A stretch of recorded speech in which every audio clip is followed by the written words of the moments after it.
Ça y est, on est en train de diffuser. Je vais t'envoyer le lien. Ça y est, c'est bon, c'est lancé sur Facebook. Alors, je récupère le lien, je vais Oui, repartager pour toutes les personnes qui sont en ligne. C'est normal, ils sont habitués à ce que je fasse ça. ça marche. Hop, ça y est, j'ai le lien. Je vais te l'envoyer tout de suite. Hop, voilà. Bonsoir à tous, on est en train de préparer. On a 1 minute de retard, mais tout va bien. Il y a Zoom qui nous fait des petites frayeurs en direct pour voir si on est prêt, si tout est OK pour tout le monde. Hop, OK. Alors, il me faut le lien. Je vais arriver à récupérer ce lien. Bonsoir, je vois arriver progressivement. Je vais regarder après qui est en ligne. Coucou Mémé. Alors, est-ce que tu as le lien, toi? Tu peux lui partager. Arriver à récupérer ce lien. C'est bon. Hop, et on va être tout bon. Et puis ça. Alors, j'aime bien les joies de l'informatique comme ça. Hop, ça y est, je l'ai. Ça y est. Là, je te l'ai fait envoyer. Jordan, tu vas pouvoir partager aussi. Et moi, je vais l'envoyer aussi sur les autres. Et on sera tout good. Hop, OK. Alors, c'est moi qui ne l'ai pas vu. Donc, je l'envoie sur les événements et après, on va pouvoir démarrer tranquillement. Bonsoir, Jordan. Hein. Merci, merci. Désolée des petits Bonsoir, contretemps techniques. pas de souci. Et dans 2 minutes, je vais arriver à. Alors, je n'arrive pas à partager sur l'événement. Je ne sais pas pourquoi. Je vais voir si je peux le récupérer sur un autre lien. Et les personnes qui sont en train de commenter, voilà, partager. Là, ça devrait être bon. Et faire dans un groupe, plus d'options, copier. Moi, vous voyez tous les aléas de Facebook, comment ça se passe. Et on va être bon. Du coup, Jordan, bah, écoute, je laisse tout le monde arriver de toute façon. Hein, je laisse tout le monde se Ok, connecter. pas de souci. Voilà. Là, je t'ai fait renvoyer sinon le lien direct pour que tu puisses, je ne savais pas si tu pouvais le partager comme ça. Mais bon, et moi, je vais le récupérer pour du coup bien le cross-poster du coup sur ta page. Et du coup, alors ce soir, après Daniel qui est passé tout à l'heure sur la voie VOIX et pour vous guider dans votre voie VOIE, on a Jordan qui ce soir va nous parler en fait de plein de choses différentes autour de son parcours à lui dans la spiritualité, dans le yoga et dans l'astrologie indienne, avec un magnifique projet d'école qui est en train de se lancer dans l'astrologie indienne. Toi, tu vas nous en parler un peu plus. Donc, ça Oui, y est, là, j'ai cross-posté de partout. On est tranquille, c'est bon, on peut démarrer. Ça y est. super. Ok, alors, Jordan, du coup, est-ce que tu peux déjà en quelques mots te présenter pour que Oui. chacun apprenne à te connaître? Et puis moi, je vais vérifier que tout fonctionne de l'autre côté. Ah, attends, Alors, vas-y, vas-y. je suis Jordan Marion, je suis astrologue et formateur. Je suis également enseignant de yoga. Alors en ce moment, c'est un petit peu particulier par rapport au yoga parce que c'est le confinement, donc j'enseigne plus beaucoup. Mais voilà, mon aspiration fondamentale, moi, c'est vraiment de former en fait des amateurs d'astrologie à devenir les astrologues de demain. Donc c'est vraiment cette aspiration qui, on va dire, me meut chaque jour, hein, tout simplement. Tout à fait. Et du coup, comment t'en es arrivé là? Comment tu as pu t'autoriser à aller vers ce rêve-là, Est-ce que déjà tu savais déjà que tu voulais aller vers là ou est-ce que voilà, comment ça s'est profilé dans ta vie?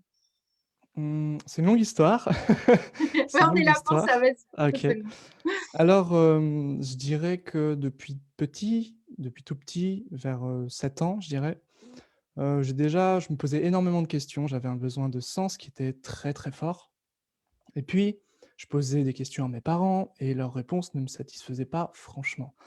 Donc, à un moment donné, j'ai décidé d'apprendre les choses un petit peu par moi-même aussi et et à un moment donné, j'étais en train à 7 ans, on regarde les dessins animés et à chaque fin de dessin animé, je me disais qu'il y avait quelque chose qui n'allait pas, qui me rendait triste et cette tristesse venait en fait de la fin des choses et je me posais du coup des questions sur la mort, sur la vie et la mort, et je pense que la spiritualité fait également, un grand lien, on va dire, avec ça et c'est pour ça que je le partage là et du coup, je posais des questions à mon père, il me disait qu'on allait mourir, mais qu'on allait revenir en étoiles, donc déjà peut-être les premiers prémices de l'astrologie.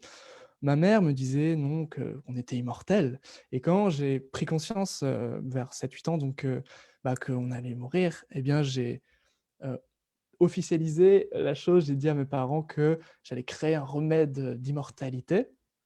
Donc peut-être la première aspiration, vers l'alchimie, vers déjà quelque chose d'un petit peu ésotérique, un petit peu spirituel et de fil en aiguille donc bah, j'ai grandi, étant adolescent, j'ai vécu une période assez difficile, assez dépressive où, bah, c'était un petit peu dur de, voilà, d'assumer qui on est tout simplement pleinement, quand on se pose toujours des questions, qu'on a du mal à trouver des réponses, à trouver des personnes qui nous ressemblent et on va dire que ce qui m'a sauvé dans un premier temps, c'est, une personne qui donc un camarade de classe quand j'avais 17 ans qui me tend un livre, et il me dit: «Jordan, faut que tu lises ça» et alors j'étais en fac, au lycée en lettres et hem, j'ouvre tout simplement le livre le soir et je tombe amoureux de la littérature et je décide de lire tous les ouvrages de cet auteur, donc c'est Charles Bukowski, un auteur américain. C'était Contes de la folie ordinaire, quelque chose de très cash, de très brut, voilà et ça faisait vraiment écho avec ce que je vivais, avec, la brutalité de la vie, avec la tristesse, avec, voilà, on pouvait parler de tous les sujets et de fil en aiguille, bien, je me suis rendu compte qu'avec l'écriture, on pouvait effectivement exprimer qui on était véritablement et j'ai commencé donc à écrire beaucoup, beaucoup, beaucoup, des milliers de poèmes, en fait. J'ai écrit des ouvrages, des recueils de poésie et de fil en aiguille, je me suis dit alors j'ai fait donc fac de lettres et cetera et puis j'ai arrêté la fac pour écrire justement, pour continuer à écrire. Je voulais être publié et puis, je me suis rendu compte que c'était un petit peu difficile de se faire publier en poésie. Donc, heu, à l'âge de 24 ans, j'ai, décidé de changer tout, de reprendre des études, d'aller à Lille pour, voilà, pour reprendre des études, en même temps, ma copine m'avait quitté, donc voilà, beaucoup de choses, un petit peu lourdes et puis j'étais un peu perdu, voilà, c'était un petit peu le syndrome du poète maudit, mais je voulais pas franchement vivre ça, je me rendais compte que ça m'épanouissait pas non plus. Donc je vais à Lille et je rencontre, une personne, voilà, qui me fait rentrer dans les cercles un peu ésotériques, la Rose-Croix, qui me fait découvrir, l'alchimie, qui me fait découvrir beaucoup de choses très, très intéressantes et je trouve effectivement des gens qui me comprennent, des gens qui, voilà, qui sont même, bien, bien au-dessus de moi, à qui je peux poser des questions, qui me répondent et et puis finalement je vais, donc dans un monastère bouddhiste où je rencontre, mon mentor donc de yoga et alors j'avais des énormes préjugés sur le yoga. Je disais: «C'est quoi ce truc, bizarre, très à la mode, qui est porté sur le corps?» et il me dit: «Écoute, on va faire une petite séance tous les 2 de 2 heures et tu vas voir que le yoga n'est pas ce que tu crois». J'ai fait une séance de yoga de 2 heures et ça a changé radicalement, tout en fait. Ça a changé toute ma vie, ça et je directement, j'ai su que je voulais faire, du yoga, que je voulais faire du yoga, que je voulais, enseigner également le yoga alors que je savais rien du yoga, mais je savais que déjà que je voulais l'enseigner. C'est très, très particulier comme sensation et et voilà, de fil en aiguille, en fait, j'ai commencé à enseigner, le yoga et on m'a fait confiance. J'avais aucun diplôme, aucun certificat, rien, mais voilà, les gens m'ont fait confiance, donc merci à eux et j'ai découvert une espèce de facilité pour la pédagogie, de facilité pour l'enseignement et surtout un amour, en fait, de l'enseignement. Et je me sentais vraiment à ma place. Avant ça, j'avais vraiment une relation très particulière au travail parce que pour moi, le travail, c'était synonyme, de monde en tant que salarié et ça ne me convenait pas du tout. Moi, j'avais une aspiration à l'illimité et le simple fait de penser à quelque chose qui pouvait, m'obstruer, en fait, ça me rendait anxieux et j'étais pas moi-même et je refusais, en fait, de me laisser soumettre et du coup, j'ai lancé mon entreprise en tant qu'enseignant de yoga et c'est là qu'en fait est apparu mon rêve, mon aspiration fondamentale de quand j'avais 7 ans. C'est-à-dire que j'avais un petit peu mis ça sous le manteau durant mon adolescence parce que fallait que je grandisse, fallait que je revienne un petit peu, entre guillemets, à la réalité, aux choses un peu plus concrètes. Et euh, ben, tout simplement, j'ai fait des recherches sur l'alchimie. Je me suis dit, ah mais oui, en fait, c'était la pierre philosophale que je voulais trouver quand j'avais 7 ans, ce remède d'immortalité, etc. Et j'ai fait des recherches, je me suis rendu compte que l'astrologie était une des branches de l'hermétisme, qui contient donc 3 branches, dont l'alchimie fait partie. Et que pour vraiment étudier l'alchimie, il fallait avoir des bases en astrologie. Et l'idée, c'est que je me suis dit, OK, je fais du yoga, il y a une astrologie indienne, donc je vais m'y intéresser, tout simplement. Ce qui est intéressant, c'est que le yoga part du corps pour comprendre l'univers, tandis que l'astrologie indienne, l'astrologie tout court, c'est l'inverse. On part de l'univers pour comprendre vraiment les mécanismes qui régissent en fait les humains et l'existence. Et, et voilà, et de fil en aiguille, voilà, je suis arrivé à l'astrologie indienne, je me suis formé avec Denis Labouret, qui, voilà, qui en moins de 3 mois en fait, de formation avec lui, j'ai ensuite lancé mon activité, j'ai lancé les consultations et aujourd'hui, ben, j'ouvre mon école dans 10 jours. Voilà. Félicitations. Félicitations, c'est juste énorme en parcours. Et tu peux nous dire quel âge tu as, du coup? J'ai 26 ans. Waouh, trop bien. C'est pour montrer aux personnes que c'est possible. Je connais un petit peu ton parcours, de ce qu'on a pu échanger. Et Oui, est-ce que c'est OK pour toi de dire aussi par les phases par lesquelles tu es passé pour bien montrer sûr, que c'est possible de se bien retrouver? sûr. Parce Ah que je oui, sais que c'est pas la période la plus facile, mais ça donnera aussi cet impact aux personnes qui en ont besoin. oui, j'entends bien. C'est-à-dire que, oui, les côtés un petit peu tragiques, un peu dramatiques, c'est un petit peu mon lot quotidien, surtout durant l'adolescence, donc la fameuse période. On va dire que déjà, la famille part pas très bien, c'est-à-dire que mon frère est handicapé et c'est un petit peu le drame, hein, de la famille. Quand j'avais 16 ans, donc la veille de mon anniversaire, par exemple, bah, il a fait un petit malaise, 9 jours de coma et c'était un petit peu, bah, toujours ces mêmes questionnements, en fait, par rapport à la vie, par rapport à la mort et puis des réponses qui ne venaient pas, en fait.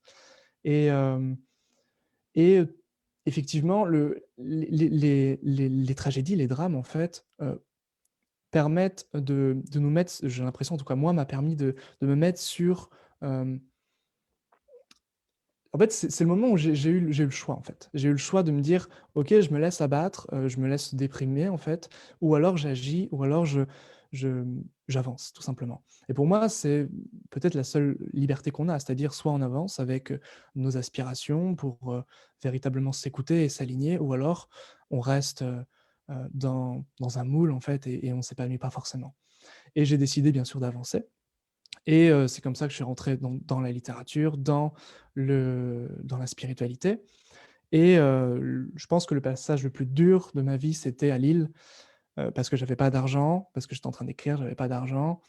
J'habitais dans un 9 m² avec, des cafards, avec, une fenêtre qui fermait pas, donc on c'était dans un logement crous, très, très, vétuste. Si vétuste que, au bout de 6 mois, ils ont anéanti le bâtiment et ils nous ont, envoyés à un autre endroit. Et c'est là d'ailleurs que j'ai appris qu'on encerclait, on mettait dans le même sac les personnes étrangères, les très, très défavorisées. Donc je m'étais retrouvé avec ce groupe de personnes-là, où je mangeais, je me nourrissais au Resto du Cœur, et cetera. Enfin bref, c'était pas, voilà, pas terrible comme période. Et c'est vraiment là où je suis rentré dans l'ésotérisme, où je me suis dit, voilà, je me suis dit: «Il faut vraiment que je trouve des réponses. C'est une urgence, en fait». Et j'ai quitté la fac, où j'avais fait histoire de l'art à Lille, et j'ai quitté ça pour, devenir guide, pour avoir un petit peu d'argent, donc animateur, guide dans un parc archéologique. C'était une très bonne expérience, assez intéressante, mais c'était toujours, voilà, un salariat, quoi.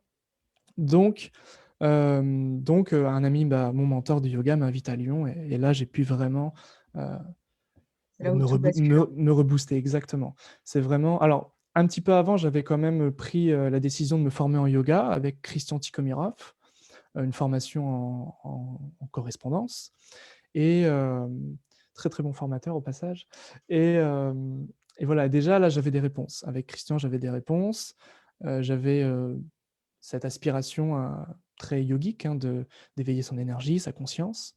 Et ensuite, je me suis dit: «OK, je vais à Lyon, je vais voir ce qui se passe» et je me suis formé 6 mois intensifs avec mon mentor et hem et voilà, c'est une personne qui m'a énormément soutenu, qui m'a dit: «Écoute, faut que tu te lances et il faut que tu gagnes de l'argent dans un premier temps» parce que j'ai gagné zéro et en même temps, il faut que tu te lances, il faut que tu fasses ton aspiration. Donc j'ai essayé d'allier les 2, de travailler tout simplement, en m'écoutant, en écoutant mes aspirations, mes valeurs profondes et voilà, ça le yoga donc au début, je faisais des petits cours et maintenant l'astrologie. Et qu'est-ce qui a fait est-ce que tu avais une phrase, quelque chose qui venait en toi et qui disait: «Ouais, c'est ça qui fait que j'y vais, j'ose y croire», en fait, tu vois? Est-ce qu'il y a eu vraiment, ou un message que tu as reçu ou des choses qui te passaient dans la tête, par rapport à ça?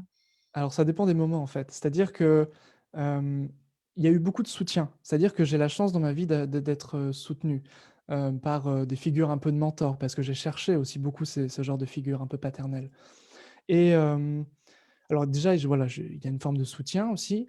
Il y a, cette idée que, comment dire? J'ai un feu intérieur en fait qui bouillonne, c'est-à-dire je veux des réponses. C'est vraiment cette idée, je veux des réponses. J'ai besoin de sens dans ma vie et heu et j'ai besoin de bouger pour voilà, pour faire ces réponses. Je suis un petit peu hyperactif aussi sur les bords, donc ça peut je pense jouer et vraiment quand je me sens démotivé, hem, je parfois il m'arrive, alors c'est très curieux, il m'arrive de, c'est peut-être pas très spirituel, mais de regarder justement des dessins animés, des mangas en fait, des animés comme quand j'avais 7 ans, comme quand j'étais petit et en fait, je regardais souvent Dragon Ball et Sangoku, le personnage principal, très motivant, très inspirant, en tout cas moi, il me motivait, il m'inspire plus qu'un par exemple un homme politique ou voilà, plein et bien, simplement le fait de me remettre à sa place, à un personnage fictif, hein, et bien me donner le boost, en fait. C'est-à-dire qu'il y a vraiment des sources d'inspiration.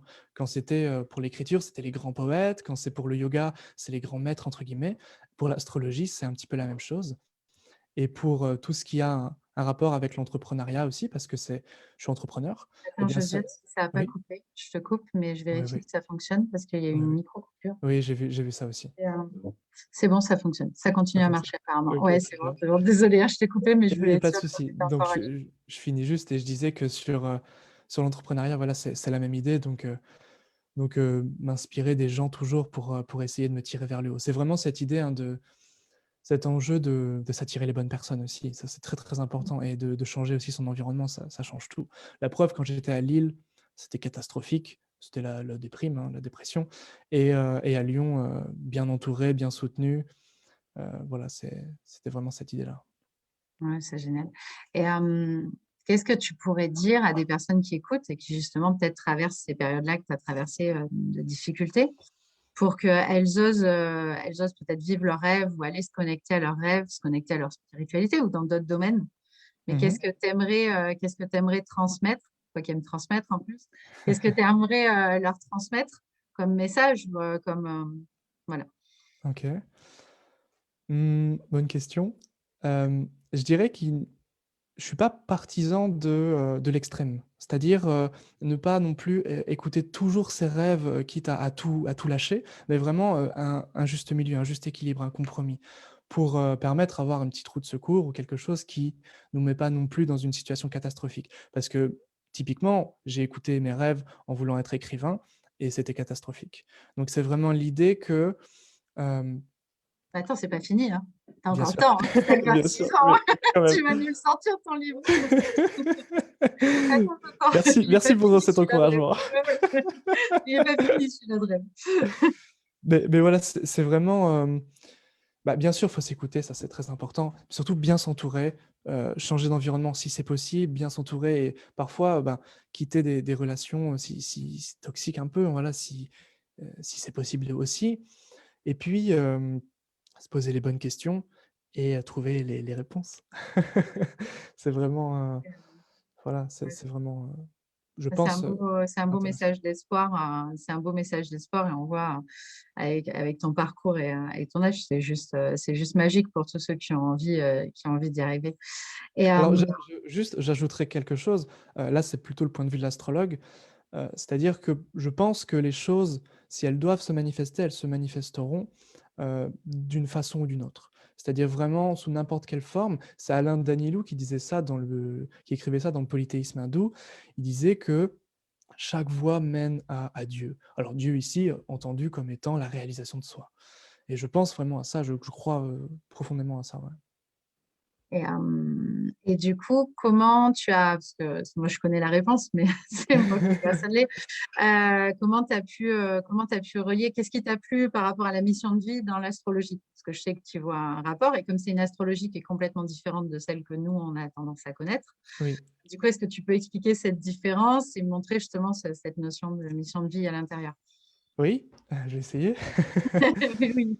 Alors l'astrologie indienne est très concrète et en même temps, très spirituelle. C'est-à-dire que au niveau concret, ça va nous renseigner sur des prédictions au niveau des différents domaines de l'existence, la santé, la carrière, les finances, les amours, la famille, et cetera.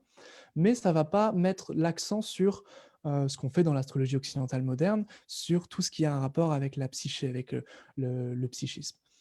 Hem, En revanche, ça va mettre l'accent sur la spiritualité.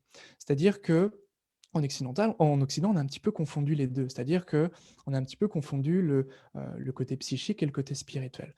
Et dans le côté psychique, le côté thérapeutique, évidemment qu'il y a une élévation, évidemment qu'il y a une progression. Mais dans le côté spirituel, c'est l'inverse. C'est-à-dire qu'on on va pas s'élever, on peut pas élever ce qui est parfait. Le spirituel, c'est ce qui est parfait, c'est la nature divine en nous. Donc on va chercher à enlever des couches, en fait. Un petit peu comme un oignon, si vous voulez. Et c'est vraiment cette idée, voilà, d'enlever des couches et de retrouver au fur et à mesure sa nature divine. Et l'astrologie indienne va pouvoir permettre à la fois de trouver les forces et les faiblesses du natif, de la personne, à la fois de répondre à des problématiques particulières, notamment pour se préparer avec les prédictions, pour se préparer, pour anticiper certaines choses, et puis surtout pour dire à quel moment on peut véritablement agir, par exemple au sein de la spiritualité ou un autre domaine. Donc ça va être très très commode en fait pour étudier ça. Génial. Et du coup, alors je vois des commentaires en même temps que je vais te Oui, passer, parce que toi, tu les as pas. Bon, il y a de très, très beaux commentaires, en tout cas, sur 26 ans et en être déjà là. C'est agréable d'avoir des personnes qui vous tirent vers le haut. Une personne qui partageait qu'elle n'a plus de mentor et qu'elle aimerait justement en retrouver un. oui, Il y a une personne qui met, alors tu vois, si tu veux répondre, ou sinon je peux répondre aussi, c'est difficile quand on n'a plus de famille proche et des soucis de santé. Par rapport à ce que tu disais, j'ai envie de dire, tu en es la preuve entière qu'on peut y arriver, même avec des difficultés de famille et oui, des santé. C'est oui, oui. Et puis pour parler de la famille proche, ce qui m'a vraiment permis, enfin ce qui a éveillé mon aspiration à l'astrologie, c'est vrai que j'en ai pas parlé, c'est quand même fondamental, c'est quand mon père est décédé. C'est-à-dire qu'il est décédé il y a 1 an et à ce moment-là, donc j'étudiais un petit peu l'astrologie, mais je me formais pas encore et le fait qu'effectivement, il soit, décédé m'a permis un petit peu paradoxalement d'ouvrir une brèche, en fait et finalement, en me rendant compte, en étudiant un petit peu son thème, et je me suis rendu compte, en fait, que, le jour même où il avait changé de grande période, bah, c'est le jour où il est décédé et c'est là que je me suis dit: «OK, il y a quelque chose d'hyper puissant, en fait, d'hyper intense avec l'astrologie et j'ai envie de connaître ça, j'ai envie d'approfondir et surtout j'ai envie de partager» et voilà, c'est ce que ouais, j'essaie de comme une faire. transcendance, finalement, toi qui recherchais cette vie après la mort, c'est comme une transcendance. On change de période, donc on peut aussi passer à un autre état, Exactement, oui, bien sûr c'est ça? et c'est ça et puis en plus, moi qui cherchais des réponses, l'astrologie en donne donc donc c'est quand même très commode. Ouais. Et du coup, donc est-ce que tu veux passer d'autres messages à des personnes qui aujourd'hui auraient envie justement d'oser ou est-ce que tu as envie de communiquer un message particulier par rapport à ça? En plus, Je pense que, c'est ce qu'on retrouve beaucoup dans la philosophie indienne. C'est-à-dire qu'on peut avoir beaucoup de manifestations extérieures, beaucoup d'influences un petit peu karmiques, hein, c'est de ça dont il s'agit, de choses qui nous arrivent, qui sont des obstacles, qui bien sûr ne sont pas des obstacles pour rien. Ça nous permet toujours de, même si on est à genoux, de pouvoir nous relever, de pouvoir nous redresser, de pouvoir vraiment faire face, faire front en fait, même si c'est difficile, même si on a une lassitude, même si voilà, on paraît avoir un fardeau tout simplement à porter. Moi avec mon frère par exemple, mon frère handicapé, et voilà, c'est un peu cette idée de rester centré en fait. Et ça c'est fondamental, c'est-à-dire que un des remèdes astrologiques les plus puissants, c'est tout simplement de rester centré, d'avoir une pratique spirituelle. Pour moi, c'est vraiment ça qui a changé ma vie, qui a changé radicalement mon existence, qui m'a permis d'avoir beaucoup plus d'énergie. Et l'énergie permet tout simplement de mettre les choses en action, en mouvement aussi, et à la conscience aussi d'être nourri, en fait, d'être raffiné. Et effectivement, mettre les choses en conscience, avoir plus d'énergie, ça va forcément aider à accomplir nos objectifs, à être épanoui, à être aligné, en fait, tout simplement. C'est ça. Je te remercie. Tu as des personnes qui te confirment, hein, qui te mettent d'accord avec ce que tu dis. Voilà, il y a des likes, il y a des cœurs. Bon, je te dirai pas combien on est, c'est bon. Donc ouais, merci pour ce magnifique partage. Voilà. Tu as des beaux retours. Si vous avez des questions, ce que je vous propose, c'est d'envoyer les questions pendant que après Jordan va nous expliquer un peu plus en détail l'astrologie indienne. Et du coup, vous pouvez les préparer et puis après, je lui lirai à ce moment-là. Alors, du coup, les bonnes personnes vous aident à vous relever. Je pense que nous avons là une belle vieille âme, car aussi centrée spirituelle à 26 ans. Peut-être. Je confirme. Donc, voilà. Est-ce que du coup, tu veux partager avec nous? Alors, je sais que tu as préparé, je ne sais pas du coup si c'est mon thème ou un autre, mais est-ce que tu veux montrer justement comment ça Oui, fonctionne, montrer alors, un peu les différences? oui, Et après, n'hésite pas à axer aussi sur la partie mission de vie ou chemin de vie, parce qu'il y a quand même beaucoup de personnes sur cette page-là qui sont dans cette quête-là. bien Donc, sûr, tu peux détailler pour leur montrer justement ce que tu bien peux. sûr. Alors, de toute façon, quand je traite de la personnalité, moi, je suis un occidental, donc j'aime bien traiter du psychique, j'aime bien traiter. Je suis pas un traditionnaliste indien, donc j'aime bien voilà, varier et puis surtout m'adapter à la personne, en fait. Donc, bien sûr. Et j'aimerais avant tout partager une petite prière. C'est une prière que je fais en fait avant chaque consultation, avant chaque étude en fait de l'astrologie. Parce que l'astrologie, c'est avant tout un acte de divination. Et divination, c'est vraiment l'idée de se relier à ce qui est plus subtil, au divin. Par exemple, quand un artiste joue divinement bien, c'est l'idée que c'est plus lui qui joue, mais il est vraiment sous l'emprise d'une certaine force, en fait.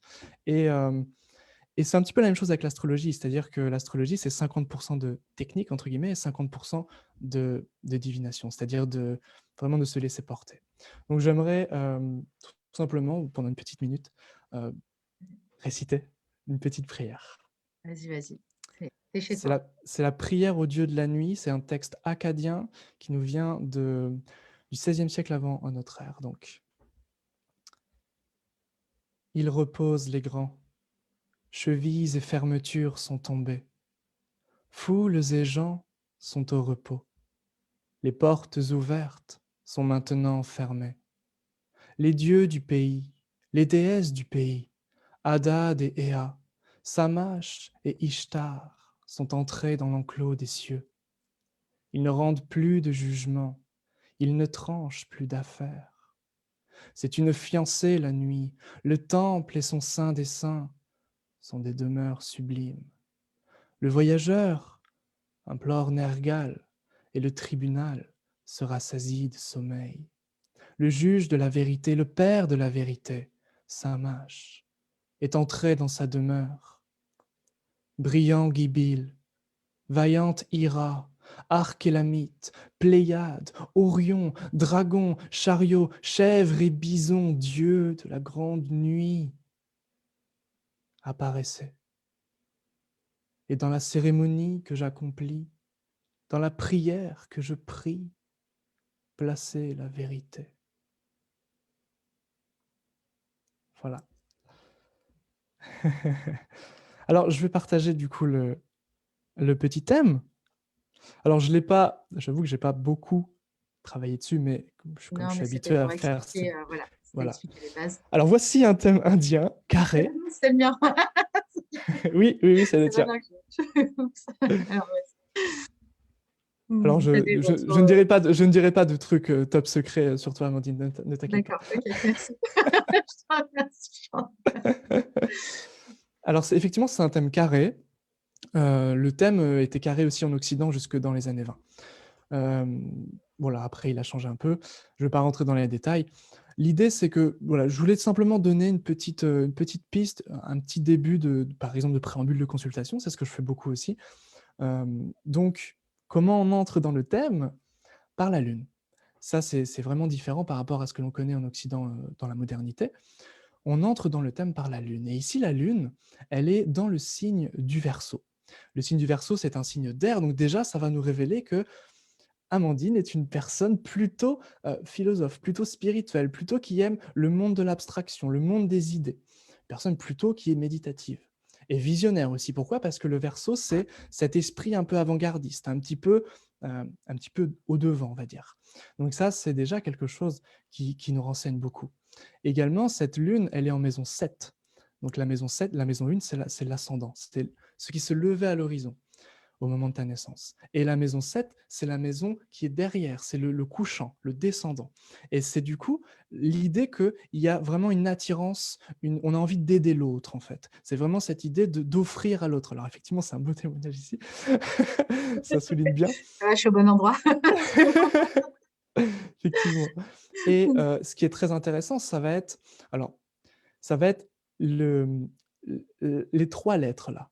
C'est-à-dire que la Lune, elle est dans ce qu'on appelle une demeure lunaire, c'est-à-dire une micro-constellation. Les Indiens se servent des micro-constellations, des 27 demeures lunaires qu'on appelle des nakshatras, qui vont nous renseigner sur énormément de choses. Et ici, la Lune, elle est dans une demeure qui s'appelle Sha, ça veut dire Shatabhishaka, ça veut dire les 100 médecins.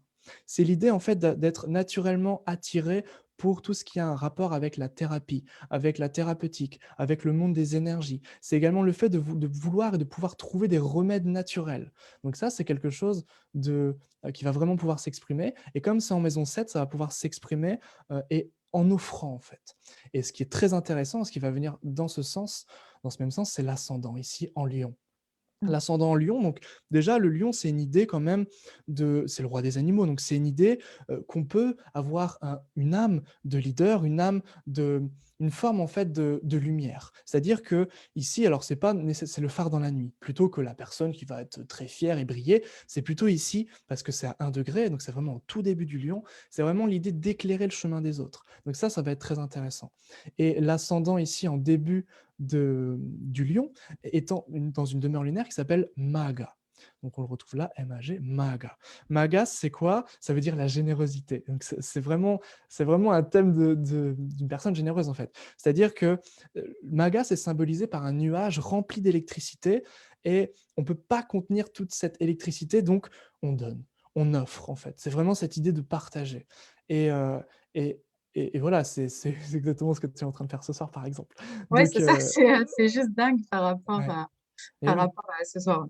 Mais Trop bien. ce qui prouve aussi qu'il y a une certaine forme d'alignement chez toi aussi, puisque c'est ton thème et que voilà, c'est ce que tu fais en ce moment même. Donc, effectivement, oui, Je c'est vais intéressant. préciser qu'en plus, je ne l'ai pas vu avant, donc c'est de la pure surprise en direct. Oui, pardon. C'est pour ça que je ne savais pas si c'était le mien ou un autre. Et ouais, ouais, non, c'est génial. C'est génial de pouvoir voir tout ça. Et c'est vrai que oui, c'est complètement différent en approche de ce qu'on a Ouais, l'habitude. Mm. ouais. Alors, ta planète dominante, c'est Jupiter. Jupiter est à la fois en maison 1, enfin collé ici quasiment à l'ascendant, et en fait, elle est en force directionnelle, c'est-à-dire que Jupiter prend de la force quand elle se lève à l'horizon. Donc là, effectivement, alors je peux montrer voilà, beaucoup de chiffres, alors ne prenez pas peur. Non, mais on te Simplement laisse ici, décoder après, hein. C'est toi qui décodes, hein. voilà, simplement Jupiter ici. Alors pour qu'une planète puisse s'exprimer pleinement, en fait, il lui faut 100 points. Là, Jupiter a 161 points, ce qui fait que c'est la planète très forte qui va s'exprimer dans l'existence. Jupiter, c'est la planète de la transmission, la planète du conseil, la planète de la médiation et de la méditation, c'est la planète de la sagesse. En fait, Jupiter, c'est gourou en sanskrit. Gourou, alors c'est le mentor, le guide, mais c'est littéralement, ne le prends pas mal, ça veut dire le gros, mais pas le gros physiquement. Ah oui. Le gros dans le sens, on accumule des ressources pour ensuite pouvoir les redistribuer. C'est Mm. vraiment ça ici, le Jupiter qui est intéressant. Et puis le Saturne, qui est un petit peu moins puissant et qui va laisser la place à Jupiter, mais Saturne, c'est cette idée d'aller au bout des choses, d'avoir quand même une âme de chercheur, de chercheuse, et de quand même aller approfondir les choses qui nous intéressent. Donc ça, c'est très intéressant. Alors, le Jupiter est maître de 5. Donc, c'est l'idée qu'il y a une pratique spirituelle qui est là, qui est derrière, qui est très fort. Maître de 8 également, l'ésotérisme, bien sûr, est là. Le Saturne, maître de 6, le monde de la santé. Donc là, tout simplement, on mêle la pratique spirituelle au monde de la santé, à l'ésotérisme et à autrui, parce que Saturne est également maître du Verseau, maître de 7. Donc là, vraiment, les 4 maisons sont ici en maison 1, c'est-à-dire ça vient facilement à toi et ça donne littéralement ici une vocation, en fait, tout simplement. C'est comme ça, en fait, qu'on remarque, qu'on repère. Alors, il y a d'autres méthodes, bien sûr, plus approfondies, mais c'est comme ça qu'on commence par étudier la vocation, par exemple, dans un thème. Ah, c'est génial. Et c'est fou, j'aurais dû te rencontrer avant. J'aurais eu cette analyse-là avant, j'étais allée plus vite au chute. Mais ce qui est fou, c'est que tu recoupes en fait avec les familles d'âmes. Puisqu'en famille d'âmes, je suis en enseignante guérisseuse. Et du Oui, coup, oui, oui. on voit cette notion de recevoir de l'info, de devoir la transmettre.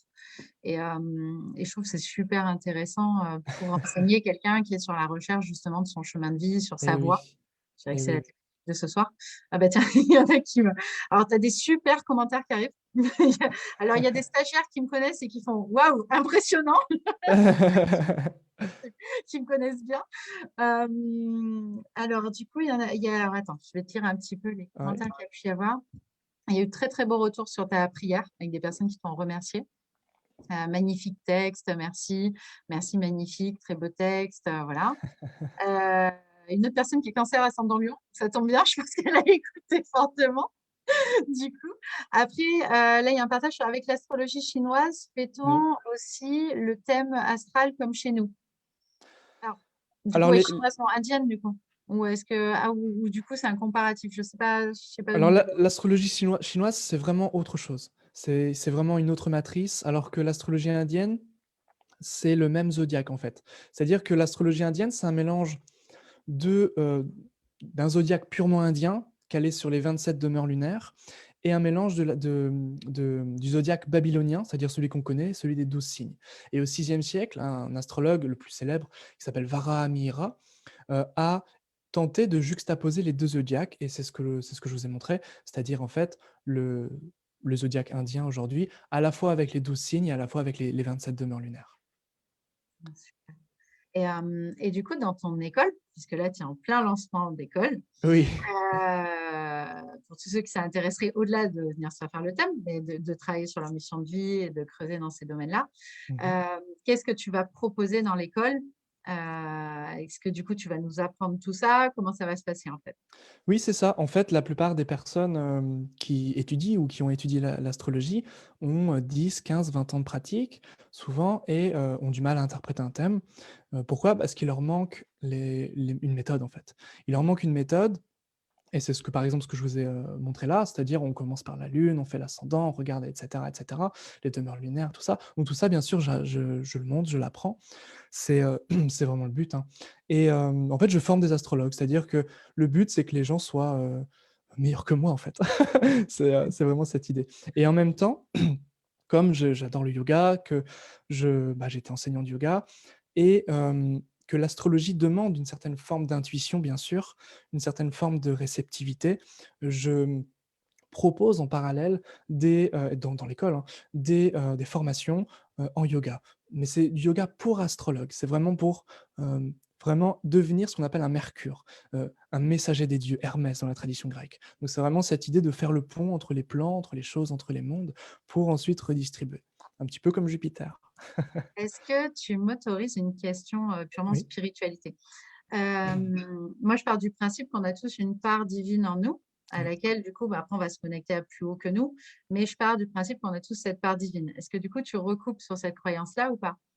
Ah bah pour les Indiens, typiquement, c'est-à-dire que alors pour les Indiens, il y a, et je suis d'accord, il y a 2 choses de déterminées principalement, notre environnement, donc le corps, là où on est, et cetera, et le côté un petit peu, les pensées, la les émotions, la psyché, en fait. Et l'idée, c'est que euh, l'astrologie nous renseigne sur ça.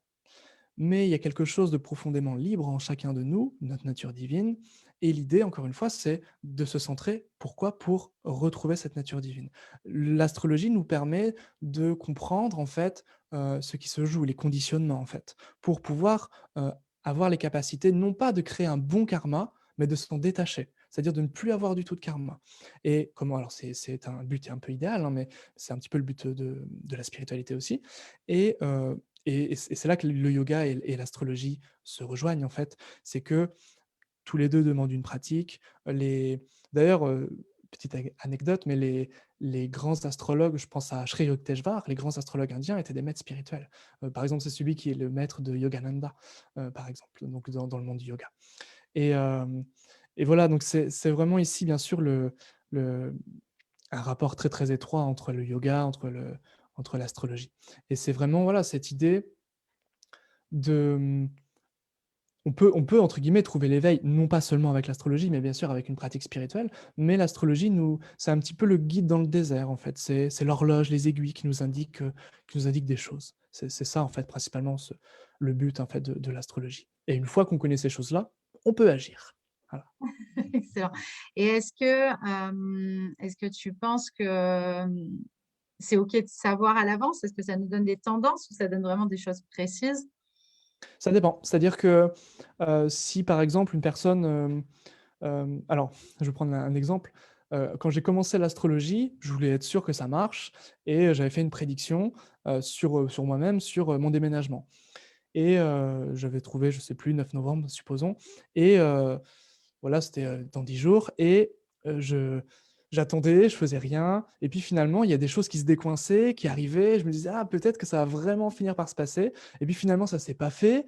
Et le 8, le 8 novembre, donc c'était le 9 que je vais déménager, le 8 novembre, euh, bah, j'avais une petite piste, mais voilà, je n'étais pas sûr. Et finalement, le 9, j'ai déménagé. Donc même quand on connaît, en fait, euh, même quand on connaît les choses, on peut... Alors, il y a toujours le libre arbitre, hein, ça c'est quand même important. Le libre arbitre, encore une fois, c'est la nature divine en nous. C'est-à-dire que c'est ce qui nous appelle, c'est un petit peu la voix du cœur, en fait, et l'intuition. Et, euh, et ça, on retrouve aussi dans le monde du yoga, c'est-à-dire on va chercher à se connecter à ce qu'on appelle Vijnana Maya Kosha, c'est-à-dire le plan de l'intuition. Et l'astrologie nous renseigne également sur l'accès à ce plan-là, en fait. Donc, oui, alors après, effectivement, une personne qui n'a pas envie qu'on lui dise son avenir, entre guillemets, on ne lui dit pas. On fait simplement un test, enfin un test, une interprétation de la personnalité, de la mission de vie. On peut lui dire les points forts, les points faibles, un petit peu les enjeux de l'existence aussi, hein. Ça peut être intéressant avec les planètes en exaltation, les planètes en chute. Donc tout ça, on peut interpréter en réconciliant un petit peu les opposés pour trouver un équilibre aussi. Mm. Et tu as Paula Château qui demande, a-t-on un destin déjà tracé d'avance, du coup? Oui et non. C'est-à-dire que le but de la spiritualité, entre guillemets, pour les Indiens, encore une fois, c'est l'éveil, en fait. C'est de ne plus avoir de karma et de ne plus de plus se réincarner, parce que c'est vraiment la tendance de la réincarnation, le concept de la réincarnation en Inde. Après, pour revenir un peu plus sur Terre, pour revenir dans un monde un peu plus concret, il y a des tendances, en fait. Il y a des influences, si on veut. Par exemple, Jupiter, ça va être l'enseignement, mais ça peut aussi être le conseil, ça peut aussi être le, le fait d'être critique d'art, par exemple. Voilà, il y a beaucoup de choses comme ça. Après, on choisit, en fait. Par exemple, typiquement, euh, en fait, les planètes dans le thème, ce sont des symboles. Et les symboles sont interprétables de 1000 façons. C'est ça, en fait, l'idée. Et pour prendre un exemple, pour comprendre un peu mieux peut-être, euh, Sri Yukteswar, justement, le maître de Yogananda, avait vu qu'un de ses disciples allait mourir par le feu.